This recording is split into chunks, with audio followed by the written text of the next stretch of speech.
ইরানের গভীর ভূমিতে অবস্থিত পারমাণবিক স্থাপনাগুলোতে ভয়াবহ হামলার প্রস্তুতি নিচ্ছে ইসরায়েল।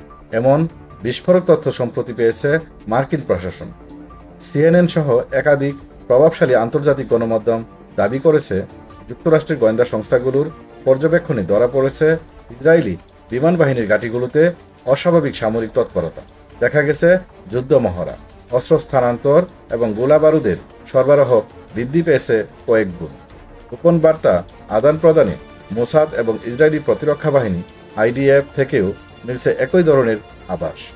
এসব ইঙ্গিতই প্রমাণ করছে ইরানের পারমাণবিক কেন্দ্রে আঘাত হানার সম্ভাব্য চূড়ান্ত প্রস্তুতিতে আছে তেল আবিব।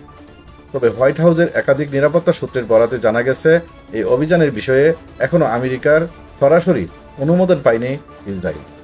বিশ্লেষকদের মতে, ওয়াশিংটনের সম্মতি ছাড়া ইরানে হামলা চালানো হলে এর পরিণতি ভয়াবহ হতে পারে।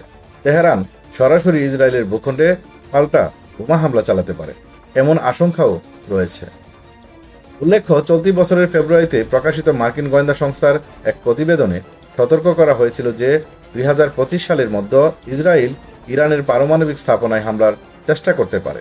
এরই ধারাবাহিকতায় সাম্প্রতিক এসব তৎপরতা নতুন করে উদ্বেগ বাড়িয়েছে।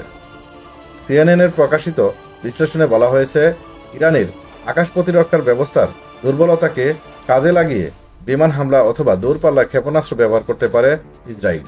তবে যুক্তরাষ্ট্র সতর্ক করে জানিয়েছে, এমন আক্রমণে ইরানের পরমাণু কর্মসূচি সাময়িকভাবে বিলম্বিত হলেও স্থায়ীভাবে ধ্বংস করা সম্ভব নয়। এদিকে ইরানের সঙ্গে পারমাণবিক কার্যক্রম নিয়ে আলোচনা চালিয়ে যাচ্ছে যুক্তরাষ্ট্র। ট্রাম্প প্রশাসনের বিশেষ দূত স্টিফেন প্যাডক জানিয়েছেন, তেহরানের ইউরেনিয়াম সমৃদ্ধ করার কার্যক্রম কোনোভাবেই মেনে নেওয়া হবে না।